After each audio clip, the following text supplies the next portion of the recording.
Yeah, a long way from a stuttering kid. I didn't get enough love.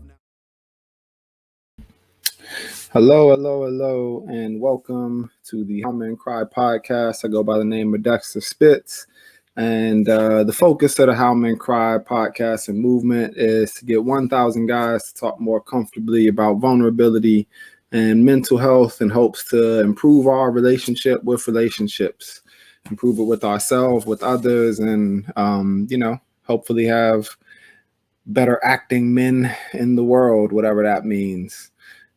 Today I am very much just honored, and I have nothing but high regards and references for the homie that's coming on today. Welcome to the room, Bryan. How are you, man? Man, I'm good. Appreciate you for having me, bro. Appreciate you for having me.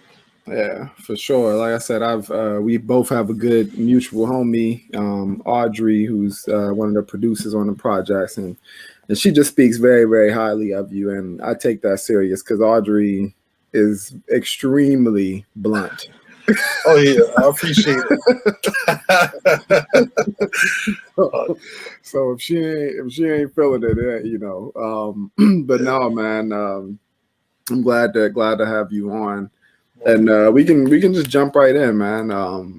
Would you like to tell the listeners at home just a bit about who you are and what you do, however you want to answer that? Oh, well, name is Bryan Sykes. I'm a project manager of Insomniac Studios. Where we work with interns, apprentices, teaching them how to be able to mix and master. My part of it is teaching music business, how to collect your royalties, different things like that. And so we just actually launched a curriculum to be able to actually just take you through the steps of production, engineering, and also music business as well. So that's been running for the last few months, but it's been going on for 10 years. We actually coined it, last year, really made it a thing. So I do some production. I'm also part of a group called the God Hour as well. We sing, rap, it's kind of inspirational gospel. So, just few hats, wear a few hats. Yeah. Nah, super dope, man. And I'm gonna need to pick your brain anyway around it, because from just making music or doing stuff in music in general, it gets very confusing very quickly when you really try to understand the music business and how you really get paid. I've done several little workshops and programs and other stuff like that in that same vein, because I think for a lot of artists, like, I'm fortunate where I have a bit of a STEM background and, more of a business background in certain regards, so it's not that bad. But I see it all the time, with artists. It gets real muddy real quick. Yeah. Yeah. So no, that's super dope, man. What pushed you into that realm? How did you find your passion towards music and kind of moving that way? I originally started off as a visual artist at first. Growing up, I wanted to be a cartoonist. Was very into comic books heavy, real heavy. Whether it was Sonic, Spider-Man, Superman, Batman, you name it, that was me. Nice. So, but I grew up in church. So, just hearing gospel music and, R&B, soul, just, jazz, it was always in the house. So, I had an affinity for both. I just happened to love drawing better. So I wasn't trying to get on nobody's stage and do nothing. That was not me whatsoever. I draw something, give it to you. There you go. Here's a logo or something. You know what I'm saying? You're like, I'm gonna go back here and chill. Y'all go ahead. All here. Trying to be out front. That was not me growing up. But I ended up having surgery on my throat in high school. I was playing football at the time, and I had like real bad asthma. And so it kind of stopped me from singing. So stopped, wasn't trying to have none of that no more. I was like, we're trying to be in front no way. So all right, cool. Let me go ahead with my life. And I ended up going to St. Xavier for my bachelor's. And there was a lady named Dr. Bickle there that she was teaching vocal classes. So I was like, you know what, let me just give it a try. It's something different. It's going to be classical music. So let me see. And she really helped me out a lot, and that kind of just, I don't know, it's like it sparked something. My brain and the love that I have for music that I didn't know that was really that deep. Like, my sister is the one that's like musically talented, produce, all that stuff, rap, sing. she was doing all that stuff, in the basement of our crib. We all just like, you a monster. All right, I'm gonna go back and what I'm saying, do what I gotta do. But it really sparked that love, and so just going through recording music album. My guy Mac, he just dropped this project that I helped to executive produce, Nice. called Mountains. You all check that out. Yeah. And so just trying to find studios, we end up finding, Insomniac Studios, and the head engineer Marlon King, and I went from there, man. Love the place, love the guy. Yeah, his family there. Yeah, that's dope, and it's awesome that you kind of found that. I think even with you saying having the surgery, like I got a few questions that kind of pop from that, but like it's interesting how you kind of still found your way, back into something with more of a music focus, and that's actually a real slept on set of issues that affects quite a few artists, is things like with vocals or not knowing how to properly use and train the voice and stuff, and then the type of health effects that can come from that. I ain't even had it looked into. When we was performing, I was definitely probably screaming at the top of my lungs and just absurdly using my voice. But yeah, there's science to it in terms of how you gotta guard your vocals. So what do you feel like that was like? Like, I don't know, when you had that surgery, did you were you able to still like speak comfortably during those times, or was there like some period in time and not being able to? I'm just curious. Man, for like a couple of weeks, it was like drinking water was like swallowing glass. So, it was wild. It was wild. And so, after that, just trying to sing and stuff like that, I could sing for a little bit, but I didn't have any endurance.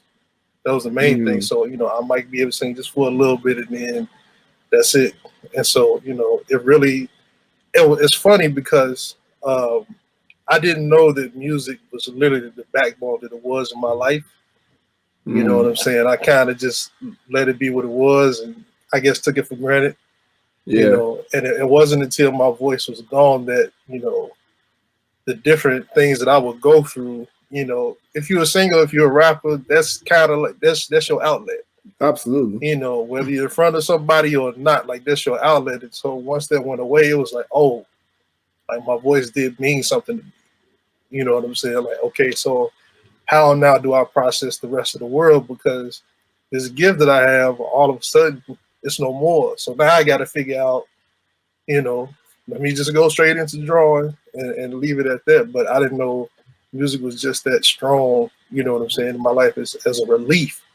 So, it's a cautionary tale too, to appreciate the gifts that you do have. You know what I'm saying? Because, to lose those things, we don't always think about the value that they have just to us personally. And I think you struck on something really important there, because that was something that I didn't realize about music either. Like, I didn't realize how much of a resiliency factor that played for me at times. And I think I even asked about the thing with the voice from the standpoint of like, I grew up with like a really bad stutter, believe it or not. So when that was going on, it was like I had to find means of finding a voice, and that was usually through writing or, creating. It was originally poetry, and then, made its way to music.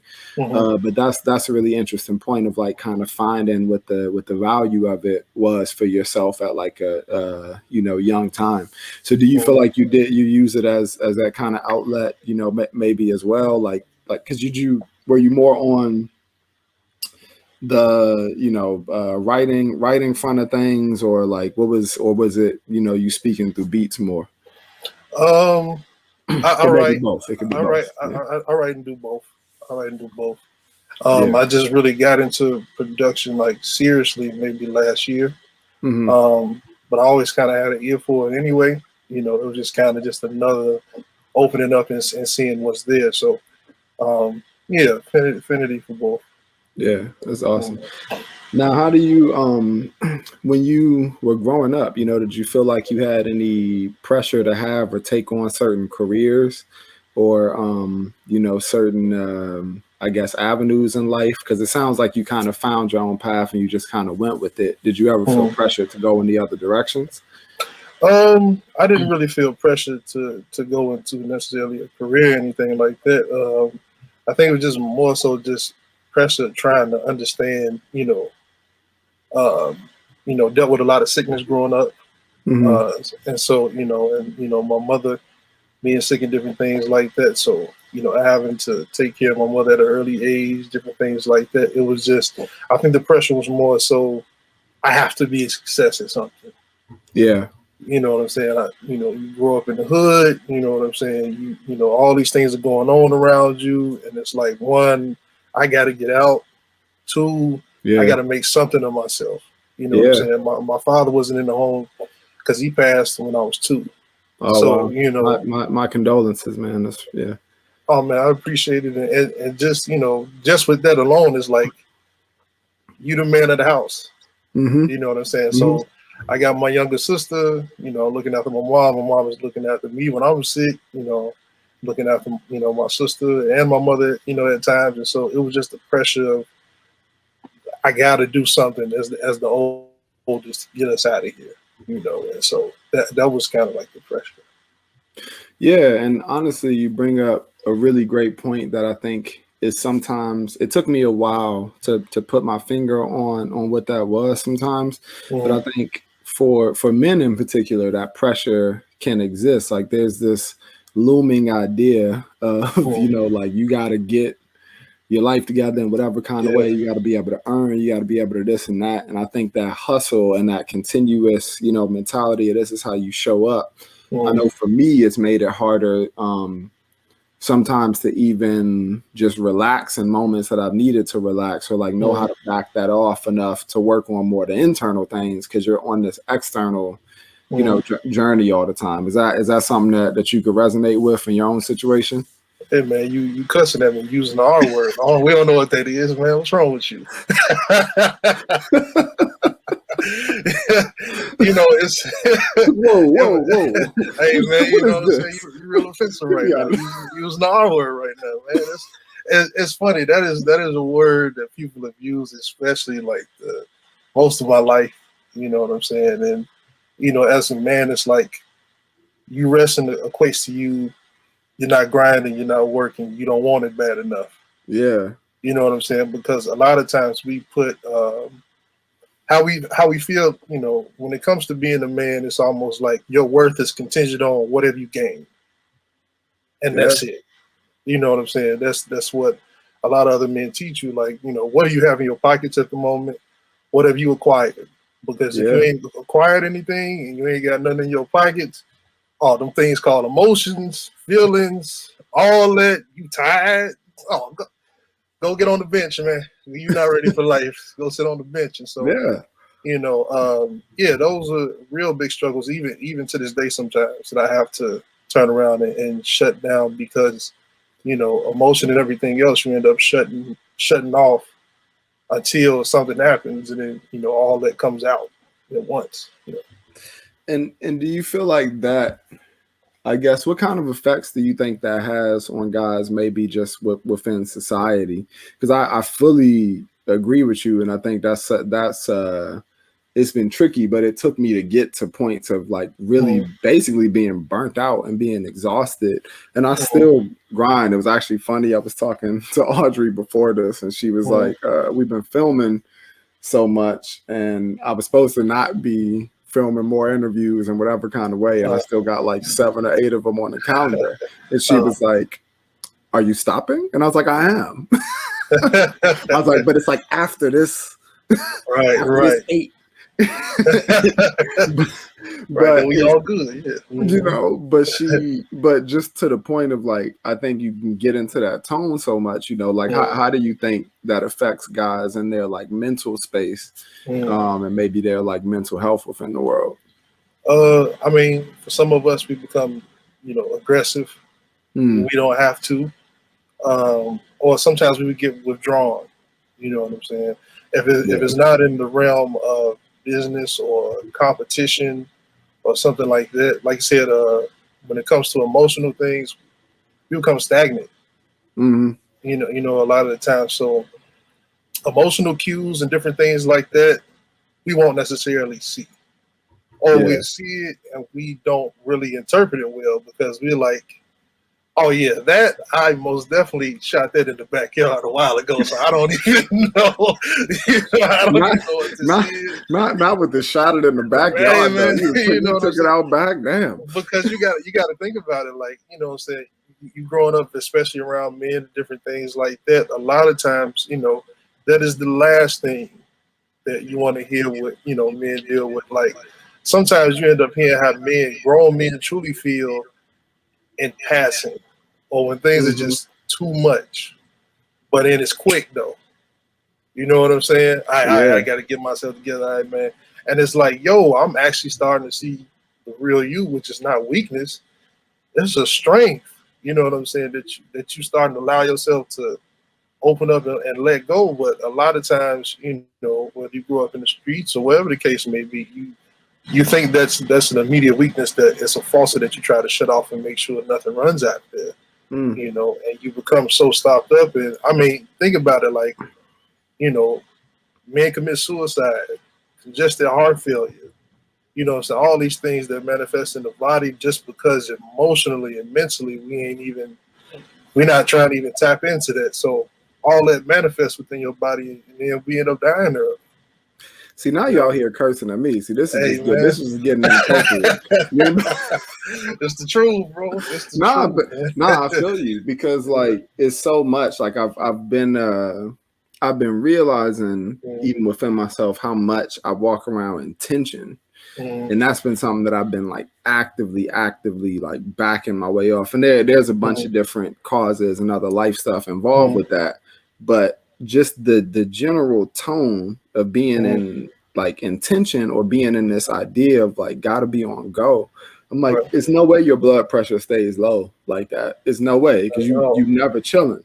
You know what I'm saying? And I've seen the effects, and I think you're right. Like it's you get these moments, and I've learned how to translate it a lot better. Like I think the more and more with not even necessarily these combos, but just guys in passing, where it's moments where there's little bleed outs of actually like, oh, I need help, or like actually I'm kind of struggling, right now. And but you're right, it's so socially unaccepted, to kind of present things in that way that I think it does get buried down. I really do think it chips away at our, ability to just feel and process comfortably. So how do you feel like you got to that point within yourself? Because it sounds like you have a lot of light shining on that. Like you're pretty aware of how that's going. Did you always kind of feel like that, or do you feel like you maybe changed over time towards how you approach your mental health space? I mean, I'm still a work in progress. Yeah. In all honesty, I think there were several things that contributed to me always being aware of it, even though I didn't necessarily always do anything about it. This is like my mother is a pastor, right? So one thing she used to do was take me to prison. She had a prison ministry. So we'd go to Statesville and 26 in California and stuff like that. And I would literally hear her talking to, grown men, some of the hardest people you think that's on the planet, Yeah. finally hear some of their stories and hear them break down. And this is me at 5 and 6 years old. You know what I'm saying? So for me, that kind of did something for me in the sense of like the very thing that we think sometimes a man is totally different once we find ourselves in a situation where when all of that is compacted up and we find ourselves in a predicament we never wanted to be in the first place. You know what I'm saying? It really made me aware of just the struggle of men and what happens when you don't get it. It doesn't have to be prison. Sometimes a man can be, literally mentally and emotionally dead a long time ago. Oof. Yeah. Before any of that happens. And so, I kind of grew up being a little bit more aware, you know what I'm saying, of just the mental and emotional state of men because I didn't have a lot of male figures growing up, but the thing was, people always feel like they can talk to me, you know what I'm saying, and that ended up opening up a lot to when everybody thought that this person was, they this or they that, or, they looked up to him, or this person just don't mess with him. I always had kind of like the inside track of just like this dude is just a human being and he hurt. Yeah. You know what I'm saying? What everybody's worshiping is the facade that he showed. But you know what I'm saying? This dude he going through it when he get back to the crib. You know what I'm saying? And this is from whether we, kids or whether, you know what I'm saying, we get older. And so it kind of helped me in some senses to turn around, work on being a little bit more open because too, I was raised around a lot of women. Yeah. So, you don't have a choice but to, you're going to have to engage in that. You know what I'm saying? Yeah. And there's nothing wrong with it, but you do realize too that a lot of times that male emotion is overlooked a lot, even by, the opposite sex or whatever, from the things that you grow up hearing. So it kind of gets reinforced sometimes that, as a man, your mental and emotional state has no value really.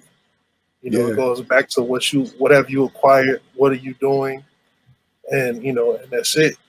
And so I don't want to be long winded, but just that's, those are the things that I kind of been trying to filter out and work on. Trying to balance that as a man. Who am I? You know what I'm saying? Not just from a physical standpoint of what am I acquiring, but what is what is going to strengthen my heart? What is going to keep me emotionally and mentally stable? How do I turn around, take the things that I've gone through, and recognize them as lessons rather than detriments? To my being. So it's still a journey, bro. No, I feel that, and I appreciate you speaking to. Several things, but definitely you speaking to it as being a journey, because that's another whole piece of this, which I find that every single conversation like this, every time I'm working on something within this project, like it's always different ways to grow in that regard, and I think unfortunately it's like because of how socialized it is and how imposing some of this stuff is for a lot of men, I feel like you start at this level that's like so depleted, or like you said, almost like a numbness, or like you can be emotionally dead, because that's basically how I was, personally, is like really emotionally dead for a very long time. And then you're just trying to like, kind of inch your way back up to a level of like normalcy.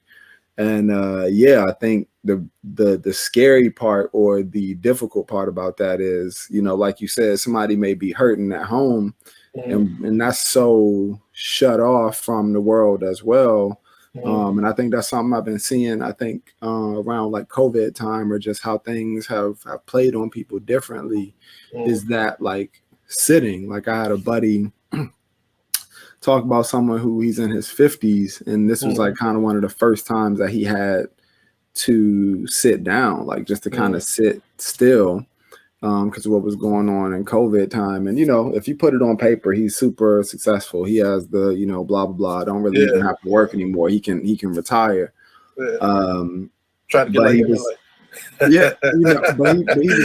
he was like, he never even found out. He doesn't even know what he actually likes. Doesn't even know what he actually enjoys. Doesn't even really know what brings him real feelings of joy, because he spent 50 years just checking, the boxes of everything that looks great, and has not, been able to like connect with that deeper self. So I just appreciate you speaking on that.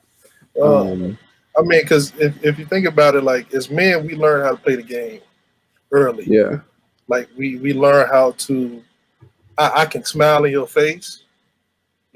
What up? We can have fun. We can have all those, different type of things. But when it comes to something emotional or recognizing that I'm hurt, that's when it's like, yeah, we not going there. Like we not going there. Because that's the thing. We learn to finesse the game early on. Yeah. Because it's like, don't nobody care about your feelings. You know what I'm saying? So it's like, all right, let me do everything else. Let me acquire everything else.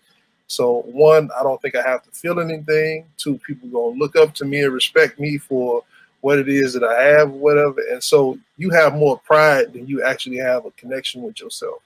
And like once that pride collapses, that's why you see a lot of men just fall to pieces. You know what I'm saying? That's just like that 50 Cent line, like, in high school, you was the man, homie. What happened to you? Nah, it's real. And Yeah. it's funny that you say that too, because I've been able to see it because that was me. You know what I'm saying? Like I have to be real about it. Like that's been a place that I've been at for a minute.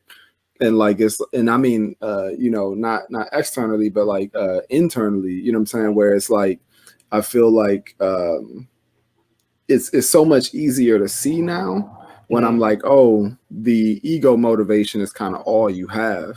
Right. And that, like I said, it ends up looking or being a lot more sad, than it does. Like I'm finding myself having a lot more empathy for that situation of like, yeah, this person's chasing so hard because they haven't. There's nothing that really brings fulfillment. So the chase is just a continuous cycle of trying to feel fulfilled over and over and over again. Yeah. And it's just, it really does become sad moments because once you get there, or you never actually get there. So once you get exhausted from that, what happens, So what do you do to balance your personal just mental health in general, or have you ever done any type of therapy or anything like that?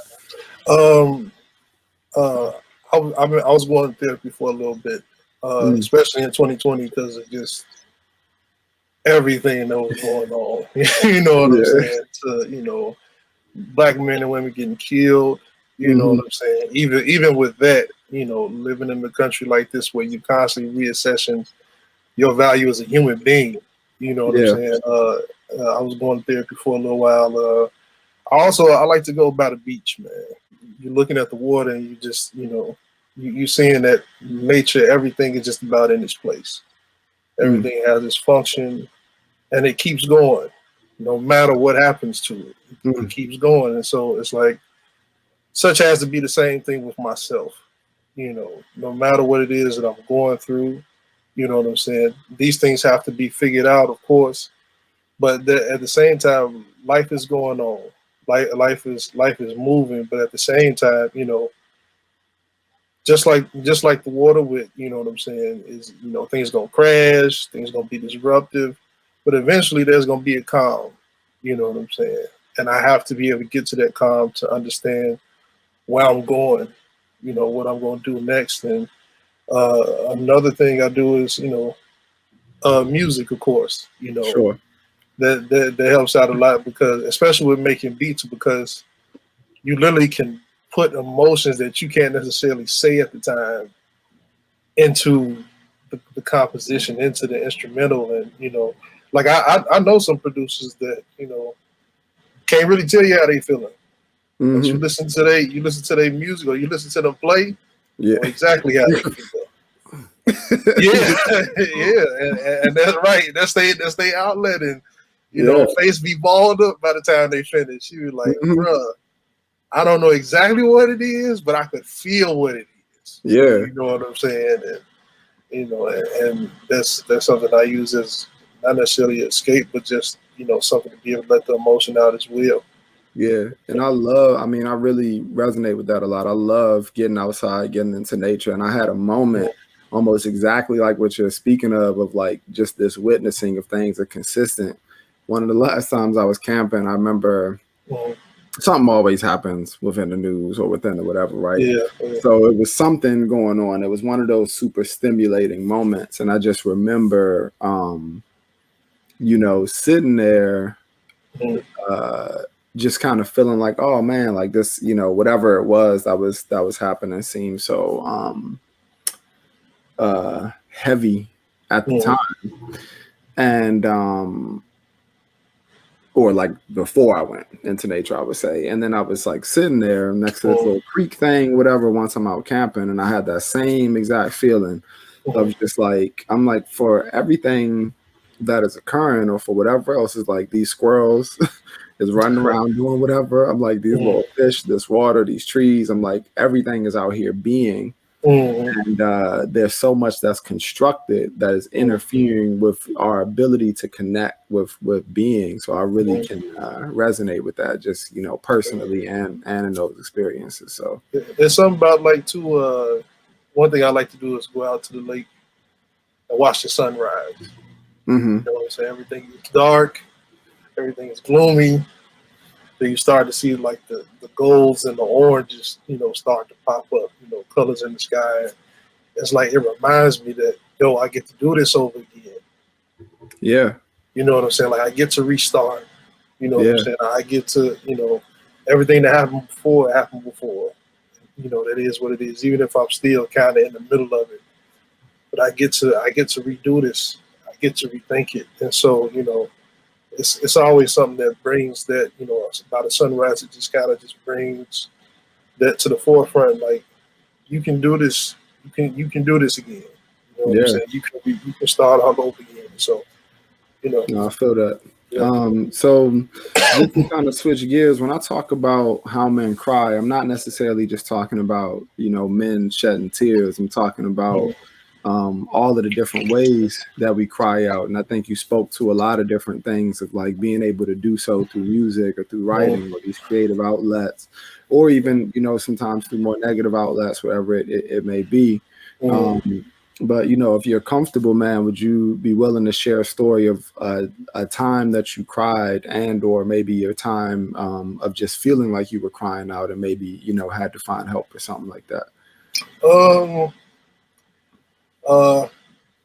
I give this 2019.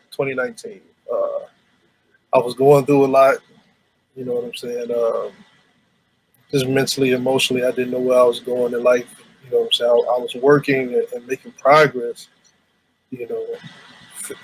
Physically, but mentally, I couldn't really tell you who I was. I was helping out so many different people and neglecting myself.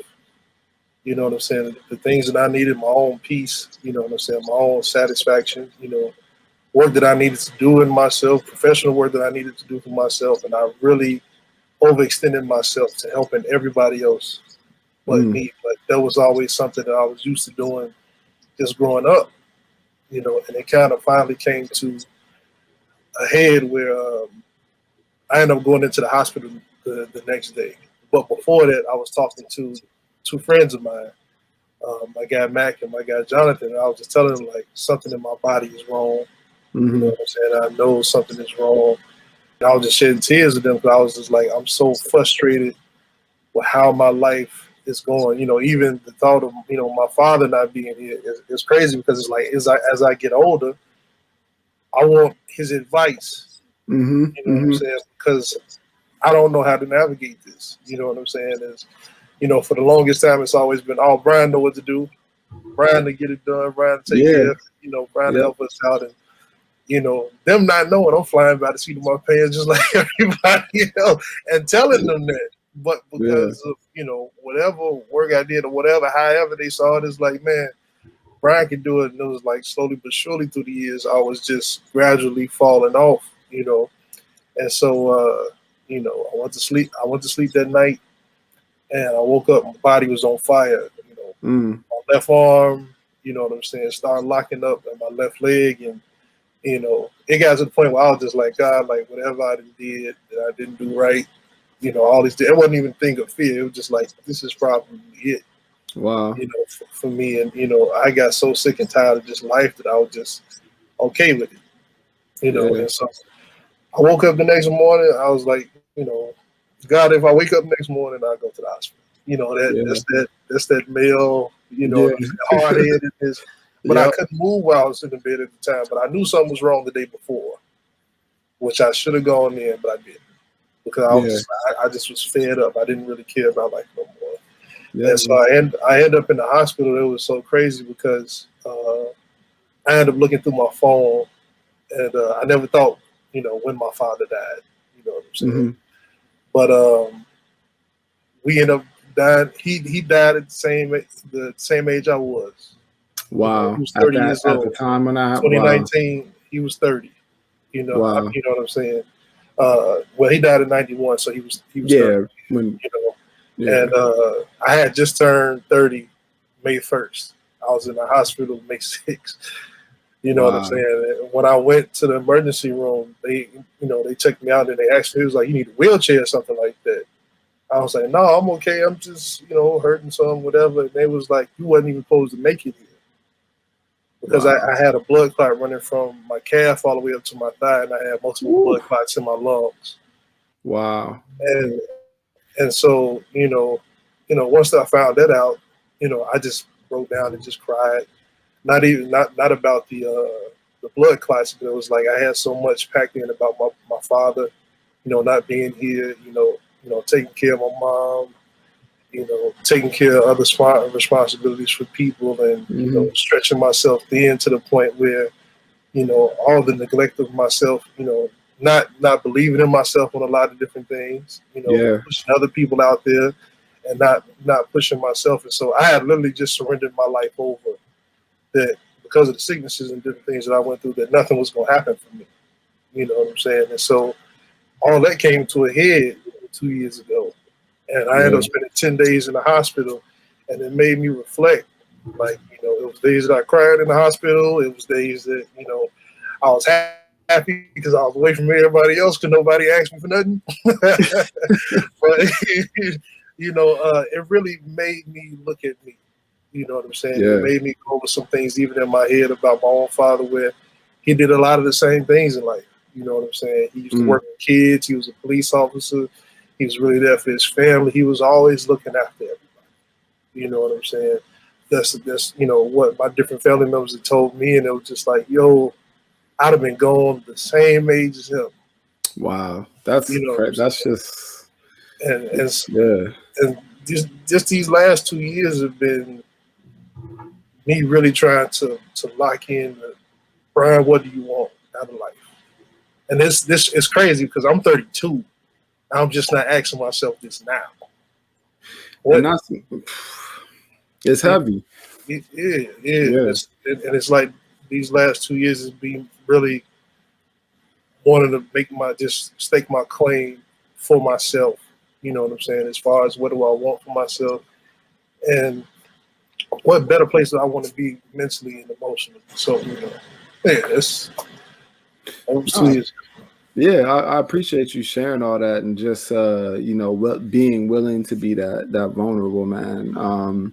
And just to kind of like I resonate with a lot of that way more than what you would even know. Of course, we're just kind of getting to know each other, but I think that story is so crucial and so important. And I can that it took a lot of courage even to just kind of say and to go into that type of depth, man. So I just really want to commend from everything that I've learned from you in this conversation, just where your journey has been, and then also, commending that part of, what, like, I really need to take this time and I need to take these moments to figure out where I'm at, and timeline wise, even age and everything. I've had a very similar trajectory, and I think you're right. Like, it's kind of the best thing about realizing it though is like you are here to have the opportunity and the time Right. to make those adjustments, and at least you ain't figure it out. You know what I'm saying? At 55, at 60, Man. and you really looking at it like, damn, like I can't, so it's great. And then not, and you can still take action and at those times too, but I'm just saying it's such a beautiful thing. To kind of have that. So I'll switch gears. I got another couple questions for you. Okay. And one of them is, what do you think the world needs more of from men? You said what the world needs from men. Yeah. Um, I would say that something that men could give to the world. I'm Yeah. just trying to Yeah. make sure I understand it right. Yeah. However, yeah, Uh, correct.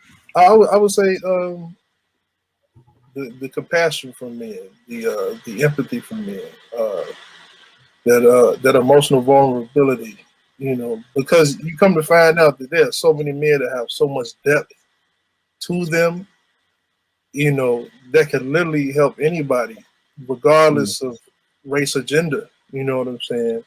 If only, men felt safe enough a lot of times to tap into that space. A lot of times you don't really get that until you start hearing men play music or their literature. You Yeah. know, the arts have been like a very big thing for men, just to be able to release, release that. But it's like anything outside of the arts has kind of been, we get back to mechanical mode. You know what I'm saying? So especially for these young, a lot of these young men out here, that it's okay, to be vulnerable, to be able to speak out about what you've gone through. You know what I'm saying? Because they are exactly men that have went through the same thing. Yeah. You know what I'm saying? That there's nothing to hide, but to be able to walk through it. You know what I'm saying? Just a brotherhood of men to be able to walk through it. It doesn't have to be toxic at all. Like some people say, just the sheer honesty of being able to let go among brothers. So yeah, that's what I think. No, I appreciate that. And I think you kind of even said it within your answers in a way around kind of a senses of community or space, but what do you think can help men get there? So if that's kind of what is needed, from more men, is that kind of double over as your answer for how we help each other get there? But well, yeah, get around some. Let's be brothers that we can trust. Yeah. That's big among men. Loyalty and trust. You know what I'm saying? And respect. But let's be able to cultivate communities of that where you take off all your jewelry. You know what I'm saying? You take off all the things that you've acquired in life. And I mean from a mental standpoint. And you walk in a room amongst your brothers to be able to converse about things that's going on in your life. But we provide a safe space where we all can talk. Yeah. You know what I'm saying? And we all can turn around and be heard because, it's something that men do a lot of times, especially growing up. We laugh at each other's pain.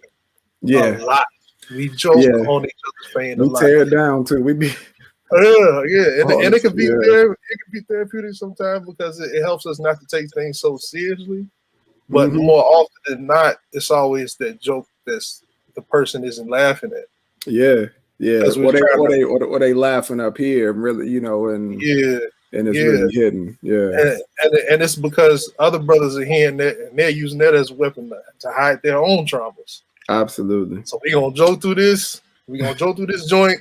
2 seconds, you got 2 seconds. We're gonna laugh and we're gonna go on ahead and play Madden, man. You know what I'm saying? But we need spaces like that amongst each other to be able to talk and to converse because that's how we pull each other up.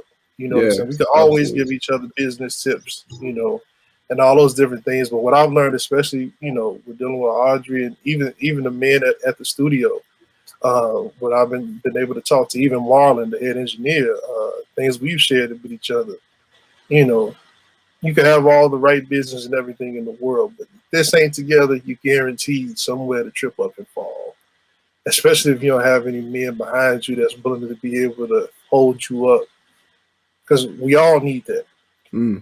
Everybody can't stand on their own. You know what I'm saying? It doesn't work like that.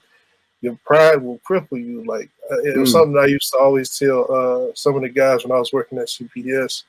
It was like, man, when you get out the bed, please remember that everybody's feet touch the floor. You know what I'm saying? It don't matter what you acquire. When you turn around, you can't function as a normal, human being, or you can't even define what your normal is. You know what I'm saying? If your normal is turmoil all the time, we got to help fix that. You know what I'm saying? Yeah. But we got to help to fix ourselves first because it's too many bad suggestions that a lot of times we have passed on to each other. You know what I'm saying? Just to be able to avoid emotion. Yeah. You know what I'm saying? And a lot of times it's either, quantity of what you acquire in life, whether it be women, whether it be clothes, whether it be money, whether it, all these different things that, will fluctuate and go up and down. But, your mental and emotional capacity needs to stay at a certain level. It can't dip right along with your physical, you know what I'm saying, things that you've acquired or lost. It can't fluctuate. Yeah. No, I very much appreciate you just sharing all of the jewels and the gems today. Just tremendously insightful. And vulnerable, and I fully agree with you with a lot of those points, man. Like I think and I think that's part of what these conversations are, and what we're walking our way towards. So I just want to thank you so much again for just expressing everything that you have today. And is there any places that you want to leave where people can find you? You got your handle up there, but any other projects or something people should keep an eye out for, or things you want people to know? Oh yeah, no, man, this has been fun. It's been cool. You know what I'm saying? It's been cool. It's always good to talk to, good people, great guys. You know what I'm saying? People can most definitely find me at 7 Metrics 1. That's my artist page. You'll see my latest project that I produced called The Study in Blue. So it's basically an understanding of building around what the emotions come from that color, and every track is based off that. You can also find me at Insomniac Studios _ that's a studio that I work at. Most definitely come, you know what I'm saying, and book time with us. You know what I'm saying? We got some dope engineers over there, and we keep it as a family environment. So you're not just coming to get a service done. You know what I'm saying? You really got folks that actually care about the music that they're working on. So you most definitely can find me at those places, and we can chop it up. I love it, and I may very well take you up on that. We're gonna have to have a little follow-up chatter or something, just to build. Because I said Audrey was like, y'all should have been met whatever amount of time ago. So we already got a lot more to talk about. But yeah, I just want to say thank you again, man, and appreciate you taking out the time from your day. And just look forward to continue to build with you. And I'm sure, just the gems you dropped today will really influence a lot of lives. So I really appreciate you, man. And I'm gonna kick us both out, play this little outro. But just thank you again, man, for everything that you shared today. It's meant a lot, for me personally. So I really, really appreciate it, man. Hey, thank you too, bro. It's appreciated. Glad to do this. Yeah. And if you want to find out more about the How Men Cry project, you can visit howmencry.com, hit up How Men Cry on IG, the social medias, blah, blah, blah, blah. But thank y'all for tuning in, and see y'all next time. Appreciate you again, Bryan. Peace.